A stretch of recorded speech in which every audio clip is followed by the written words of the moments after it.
Baik, bismillahirrahmanirrahim. Assalamualaikum warahmatullahi wabarakatuh. Yang terhormat Ibu Neneng selaku dosen pengampu mata kuliah Kimia Organik dan yang saya banggakan teman-teman semua.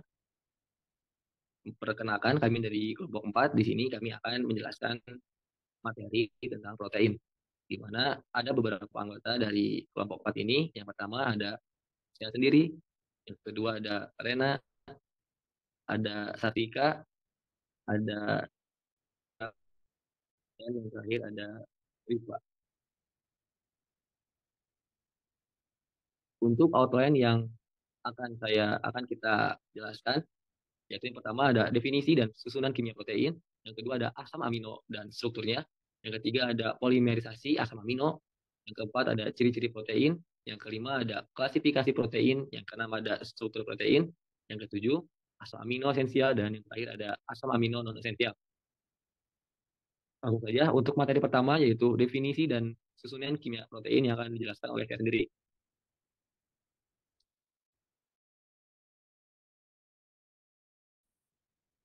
Yang pertama ada pengertian dan struktur dari protein.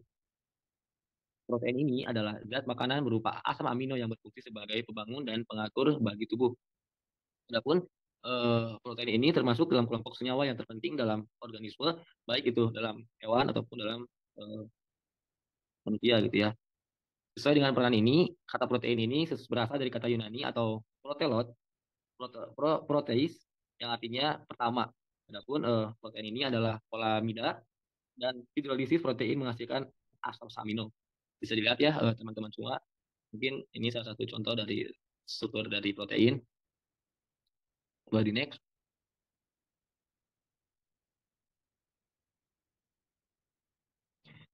Yang kedua ada asam amino dan strukturnya.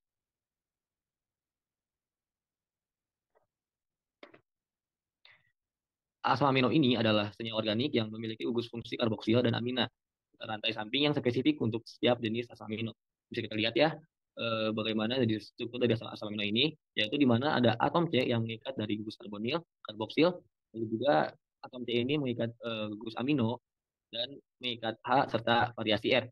Ada banyak jenis dari asam amino, dan asam amino yang paling sederhana dalam kimia ini yaitu ada asam amino asetat, yang dimana dia itu tidak memiliki rantai samping seperti pada asam amino pada umumnya. Ini lanjut.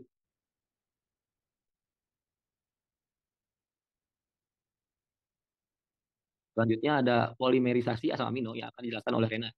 Dari Rena, saya persilahkan. Baik, terima kasih kepada moderator. Boleh di next. Polimerisasi asam amino. Protein ini merupakan polimer yang tersusun dari asam amino sebagai nomonernya. Monomer-monomer ini tersambung dengan ikatan peptida yang mengikat gugus karboksil milik satu nomoner dengan gugus amina milik nomoner di sebelahnya. Reaksi penyambungan ini disebut dengan translasi. Secara alami terjadi di sitoplasma dengan bantuan ribosom dan tRNA. Nah, di sini dilihat dari gambar ya yang di buletin ini tuh terpisah ya menjadi H2O, dan C di sini itu mengikat langsung gugus lainnya yang N ini ya. Jadi terbentuk protein ini ditambah dengan H2O. Boleh dilanjut, next.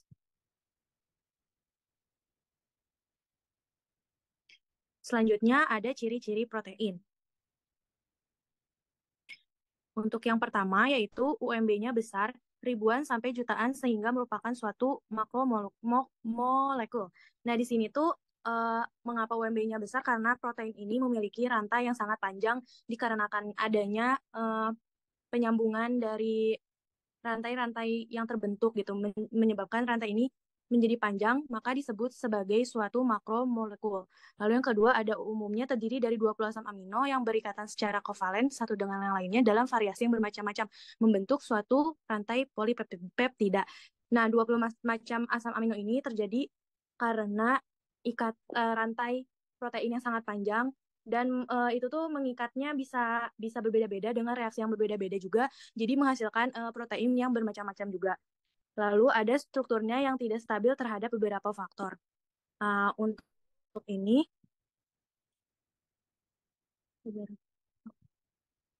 ada faktor yang mempengaruhinya itu suhu ya. Jadi suhu ini bisa mempengaruhi ikatan dari protein ini, juga ada konsentrasi, ada pH juga, dan banyak lagi yang dapat mempengaruhi ikatan di dalam protein ini. Lalu umumnya reaktif dan sangat spesifik. Jadi reaktif ini karena protein memiliki gugus karboksil juga amina, maka dari itu protein ini bisa mengikat serta membentuk reaksi-reaksi yang bermacam-macam, makanya disebut reaktif serta sangat spesifik. Dan yang terakhir itu terjadi ikatan kimia lain selain selain ikatan yang terbentuk yaitu ikatan peptida. Protein ini bisa membentuk ikatan uh, disulfida, ikatan hidrogen, serta interaksi ionik, interaksi hidrofobik. Oke, mungkin cukup itu. Selain itu, dari ciri-ciri yang ini juga ada ciri lain dari protein, yaitu terdiri dari asam amino ya, udah dijelaskan.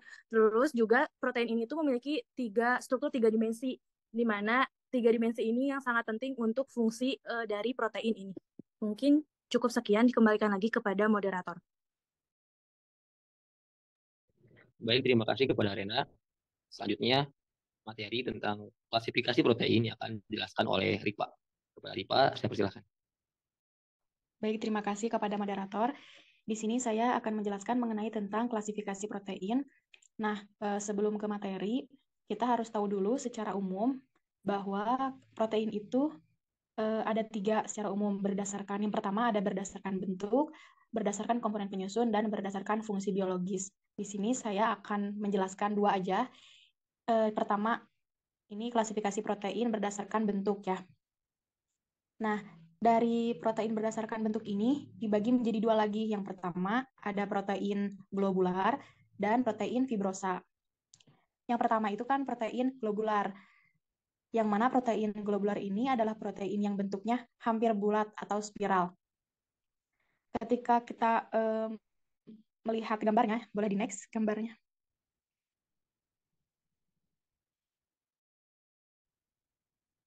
Nah, pada gambar ini terlihat bahwasannya si protein globular itu memiliki bentuk yang spiral atau hampir bulat. Nah, berbeda halnya dengan fibrosa. Kalau fibrosa itu dia punya struktur yang memanjang. Jadi terlihat jelas di sini antara protein globular dengan protein fibrosa. Boleh dikeatasin lagi?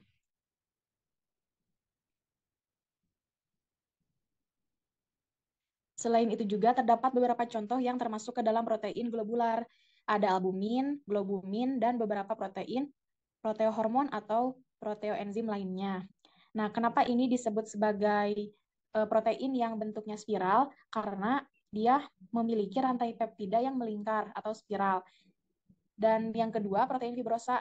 Nah, mengapa protein fibrosa itu bentuknya memanjang? Karena rantai polipeptidanya juga memanjang. Jadi antara yang pertama dan yang kedua itu dipengaruhi oleh rantai polipeptida. Nah, pada protein globular dan fibrosa juga ada yang namanya radikal prostetik. Artinya radikal prostetik ini merujuk pada bagian non-protein. Dan biasanya dalam radikal prostetik ini berisi atom atau gugus yang reaktif. Selain itu, dalam protein globular juga dia disebut sebagai sferoprotein. Dan sferoprotein ini merupakan salah satu jenis protein yang sangat umum. Dan protein ini memiliki sifat yang agak larut dalam air atau sedikit larut. Nah, di dalam protein globular juga ini terdapat berbagai jenis pelipatan. Nah, ini yang unik di protein globular ini. Ada berbagai macam jenis pelipatan. Nah, kenapa ada terjadi pelipatan? Nah, ini karena terdapat berbagai struktur yang berbeda di dalam protein globular ini yang bisa dilipat menjadi bentuk yang menyerupai sfereo. Nah, boleh di next. Next lagi.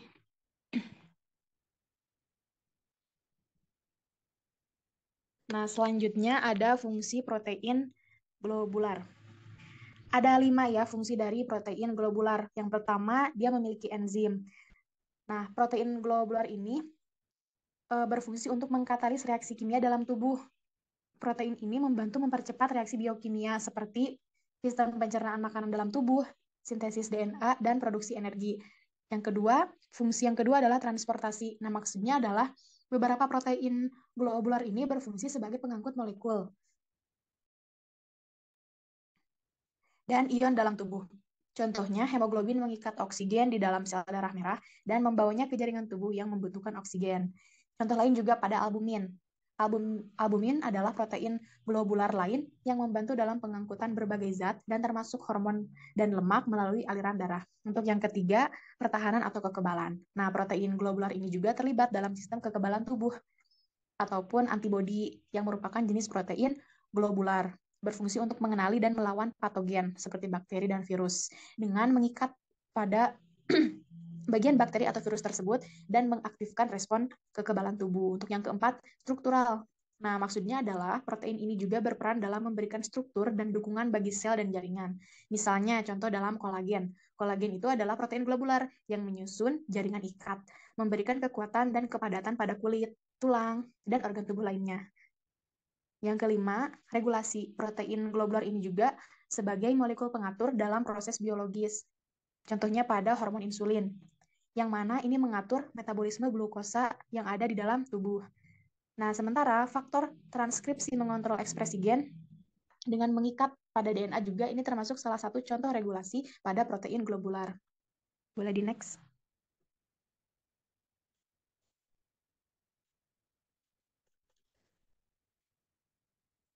Nah, selanjutnya di sini ada fungsi protein fibrosa. Ini mungkin nggak beda jauh fungsinya sama fungsi yang pertama.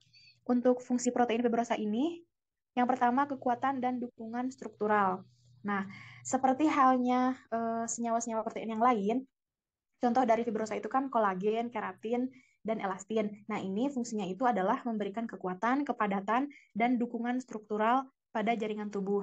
Nah, misalnya protein yang banyak ditemukan dalam kulit, tulang, dan jaringan ikat lainnya, ini memberikan struktur dan kekuatan mekanik pada organisme. Makanya ini sangat bagus untuk kulit. Untuk yang kedua, perlindungan. Nah, beberapa protein fibrosa juga berperan dalam memberikan perlindungan fisik pada organisme. Contoh, keratin ditemukan pada kulit, rambut, kuku, dan bisa melindungi tubuh dari kerusakan fisik dan invasi patogen yang lainnya. Yang ketiga, pergerakan dan fleksibilitas. Protein fibrosa ini seperti elastin, dia memberikan elastisitas dan fleksibilitas pada jaringan tubuh. Jadi tidak mungkin kulit kita ini tidak elastis, pasti kulit kita ini akan selalu elastis gitu. Nah, elastisitas ini adanya elastin berarti di dalamnya. Nah, elastin ini ditemukan di jaringan yang membutuhkan fleksibilitas, misalnya arteri, paru-paru, dan jaringan ikat elastis lainnya yang memungkinkan mereka bisa berkontraksi dengan baik di dalam kulit. Untuk yang keempat, ini ada pengangkutan. Meskipun protein fibrosa dikenal karena peran strukturalnya, ternyata beberapa di antaranya juga berperan dalam pengangkutan zat di dalam tubuh.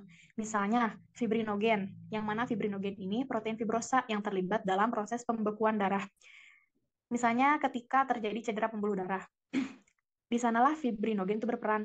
Fibrinogen diubah menjadi fibrin. Dia akan membentuk jaringan serat yang membantu dalam pembentukan pembekuan darah tersebut. Yang kelima ada regulasi dan sinyal sel.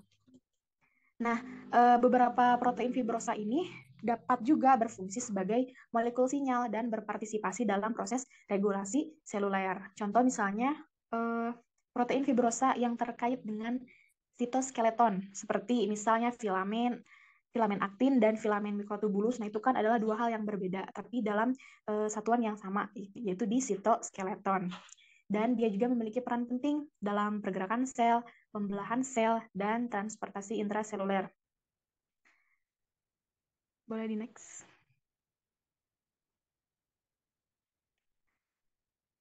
Nah, untuk yang selanjutnya, tadi kan yang pertama kita udah bahas tentang klasifikasi protein berdasarkan bentuk. Yang mana ada dua, ada globular dan ada fibrosa. Sekarang kita mengklasifikasikan protein ke dalam poin yang kedua, yaitu berdasarkan komponen penyusunnya. Sama, ini juga dibagi menjadi dua, ada sederhana, ada majemuk.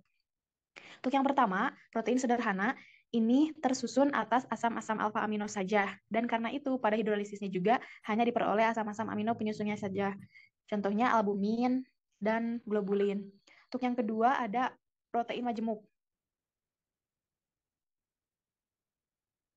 Tersusun atas protein sederhana dan ditambah zat lain yang bukan protein. Contohnya ada fosfoprotein, nukleoprotein, lipoprotein, dan nukleoprotein.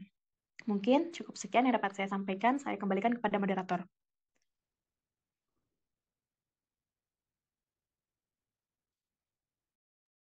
Baik, terima kasih kepada Rifa yang telah menjelaskan materi. Selanjutnya,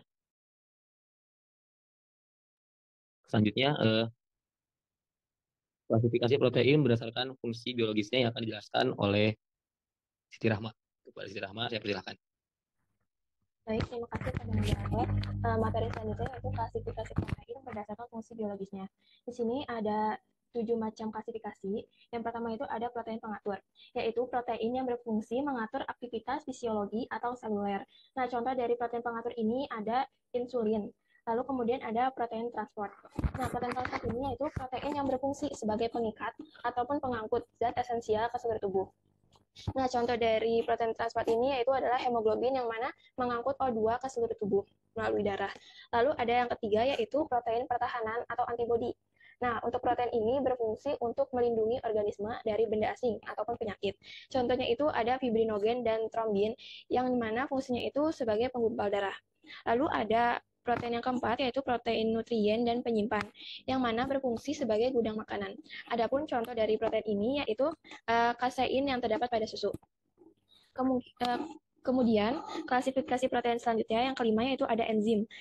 Enzim ini berfungsi untuk mengkatalisis reaksi-reaksi biokimia dalam sel. Contoh dari enzim ini yaitu ada enzim tripsin yang dapat mengubah protein menjadi asam amino. Lalu yang keenam itu ada protein struktur yang berfungsi sebagai penyangga untuk memberikan struktur biologis. Contohnya itu yaitu kolagen pada tulang rawan.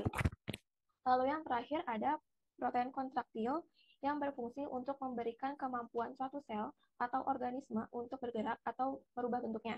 Nah, contohnya itu ada protein pada miosin dan aktin untuk kontraksi otot.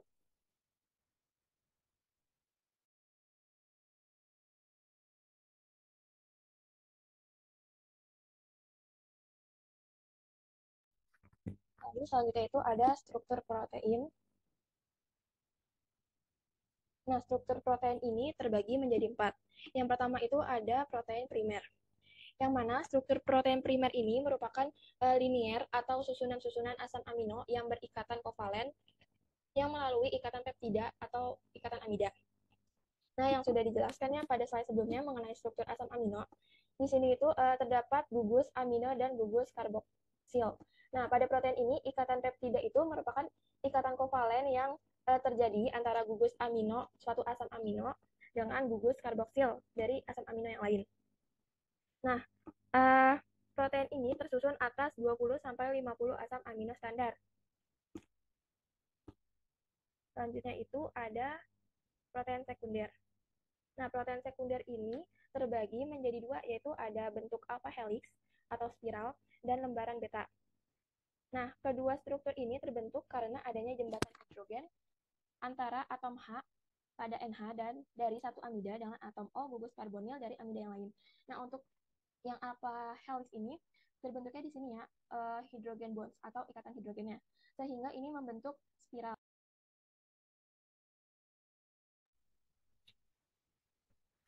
Baik, selanjutnya ada struktur protein sekunder. Nah, protein sekunder ini terbagi menjadi 2, yaitu ada alpha helix dan lembaran beta. Nah, kedua struktur ini terbentuk karena adanya jembatan hidrogen. Nah, untuk alpha helix ini, jembatan hidrogennya ini ada di lekungan-lekungan spiralnya. Sedangkan untuk lembaran beta atau beta plate sheet itu ada di sini. Nah, jembatan hidrogen ini merupakan jembatan antara atom H pada NH dari salah satu amida dengan atom O gugus karbonil dari amida yang lain. Nah, kedua bentuk ini terbentuk karena struktur asam amino yang tersusun pada protein. Nah, asam amino ini terbentuk dari protein primer, sehingga ikatan rangka pada protein primer ini menjadi ikatan tunggal, sehingga dapat membentuk spiral atau helix serta lembaran. Nah, alpha helix ini merupakan bentuk yang terdiri atas polipeptida yang melingkar pada rangka utama, lalu ada rantai R-nya ini pada di luar rangka.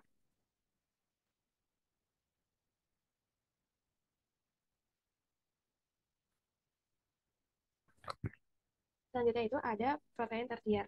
Nah, struktur tersier ini berkaitan dengan penyusunan 3 dimensi keseluruhan rantai polipeptida. Nah, protein tersier ini membentuk 3 dimensi yang mana merupakan hasil interaksi antara antara residu pada struktur primer pada rantai polipeptida. Terdapat 4 jenis ikatan pada protein tersier. Yang pertama itu ada ikatan hidrofobic interaction atau interaksi hidrofobik, yang mana umumnya protein yang ada di tubuh kita ini berada di lingkungan berair. Nah, seperti kita tahu ya, tubuh manusia itu sekitar 70%-nya merupakan air. Nah, karena protein ini berada di lingkungan yang berair ataupun aqueous, sehingga terdapat efek dari lingkungan tersebut yang mempengaruhi bentuk protein. Ada 2 jenis efek yang terjadi, yaitu ada hidrofobik dan hidrofilik. Pada asam amino yang bersifat hidrofobik seperti valin dan leucin, maka akan menjauhi air dan berada dalam struktur protein. Sedangkan asam amino yang bersifat hidrofilik seperti lisin dan aspartic acid akan berada di permukaan luar protein. Ada pula ikatan disulfida yang merupakan ikatan kovalen yang terbentuk dari interaksi 2 hidrogen sulfida antar asam amino. Nah, ikatan sulfida di sulfida ini membantu menstabilkan bentuk 3 dimensi protein. Lalu ada ikatan yang ketiga, yaitu ikatan hidrogen. Nah, ikatan ini terjadi pada asam amino yang bersifat polar atau hidrofilik dengan molekul air. Kemudian ada ikatan ion, yaitu ikatan yang terjadi antara asam amino yang bermuatan negatif dengan yang bermuatan positif.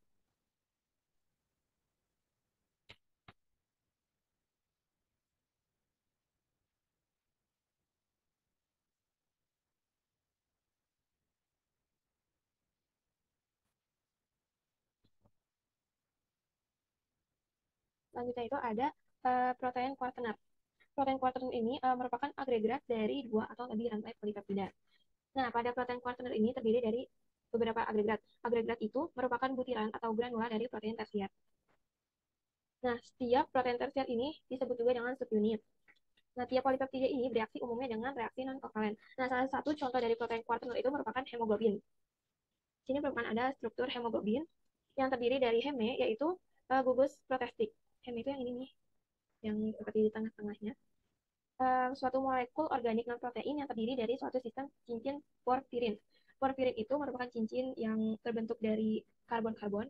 Di sini ada bentuk dari cincin porfirin dengan ion besi 2 tersepit sebagai pusatnya.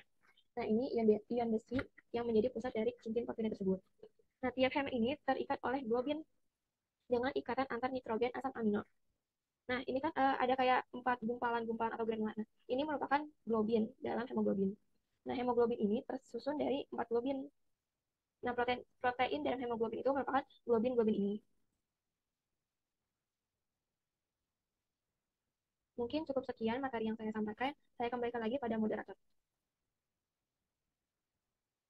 Baik, terima kasih kepada Siti Rama yang telah menjelaskan materinya. Selanjutnya, materi tentang asam amino esensial yang akan dijelaskan oleh Satika. Pada Satika, silakan. Baik, terima kasih kepada moderator. Selanjutnya, saya akan menjelaskan mengenai asam amino esensial. Di sini ada pengertiannya. Asam amino esensial adalah asam amino yang tidak dapat diproduksi sendiri oleh tubuh. Nah, oleh karena itu, pemenuhannya itu hanya bisa didapatkan melalui makanan yang kita konsumsi. Contohnya itu seperti telur, daging, susu, kedelai, dan yang lainnya. Next.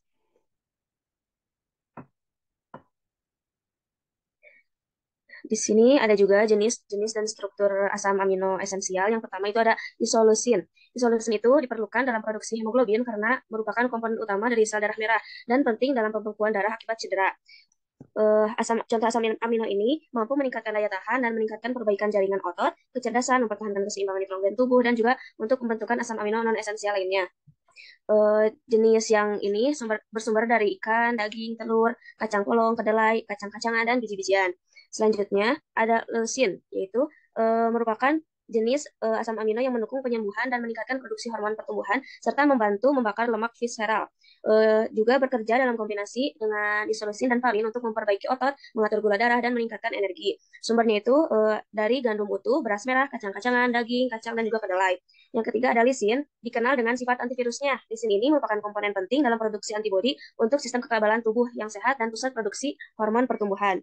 Bersumber dari telur, keju, ikan, susu, daging, bayam, kentang, dan produk kedelai yang lainnya. Yang keempat itu ada metionin, membantu untuk memecah lemak dan menghasilkan otot di dalam tubuh, mengandung belerang metion yang diperlukan untuk produksi glutathione, dan juga untuk antioksidan tubuh yang paling banyak.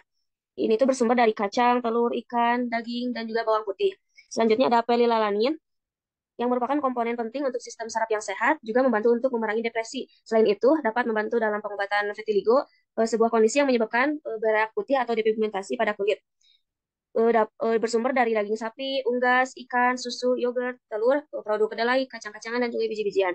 Selanjutnya ada treonin, dapat membangun tulang dan gigi yang kuat. Selain itu juga dapat membantu fungsi jantung dan hati serta kekebalan tubuh dan sistem saraf pusat. Makanan yang bersumber dari treonin ini ada daging, ikan, produk susu, telur, dan juga pisang. Lanjut.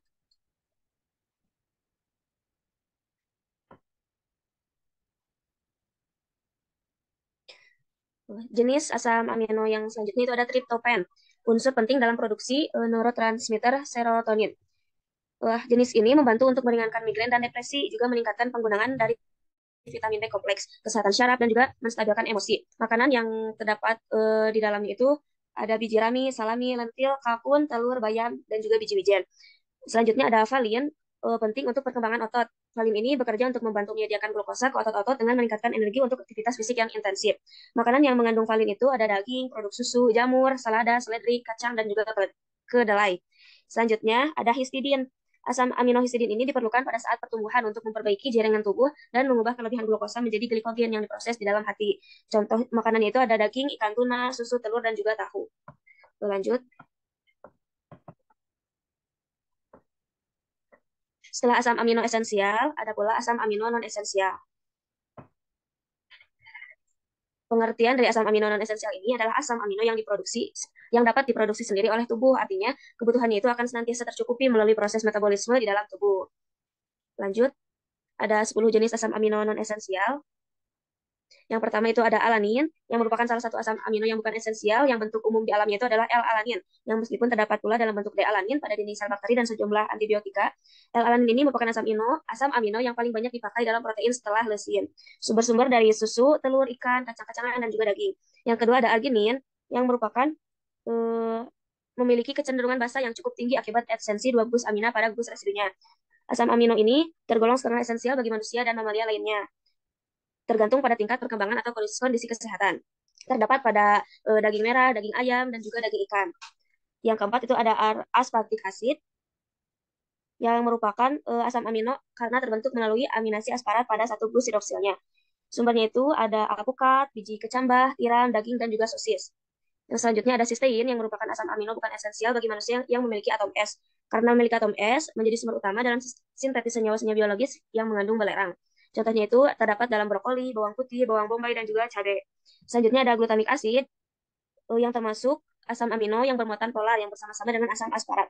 Sumbernya itu ada daging, rumput laut, tomat, keju, jamur, dan juga teh hijau. Lanjut.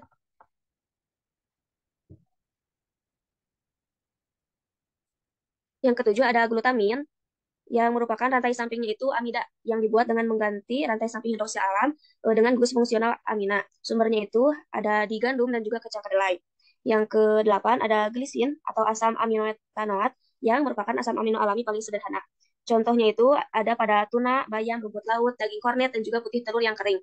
Yang kesembilan ada prolin, yang merupakan satu-satunya asam amino dasar yang memiliki dua gugus samping yang terikat satu sama lain. Bersumber dari putih telur, daging, keju, dan juga kedelai. Dan yang terakhir ada serin, yang merupakan asam amino penyusun protein yang umum ditemukan pada protein hewan, yang terdapat di gandum, susu, daging, kacang-kacangan, dan juga asparagus. Sekian penjelasan materi dari saya kembalikan kepada moderator. Terima kasih. Baik, terima kasih kepada Satika yang telah menjelaskan materinya. Mungkin cukup sekian presentasi yang dapat saya sampaikan dan yang dapat kami sampaikan. Mohon maaf bila ada kata-kata yang kurang berkenan. Untuk sesi tanya jawab bisa dilanjutkan di LMS. Terima kasih. Wassalamualaikum warahmatullahi wabarakatuh. Waalaikumsalam warahmatullahi wabarakatuh. Wabarakatuh.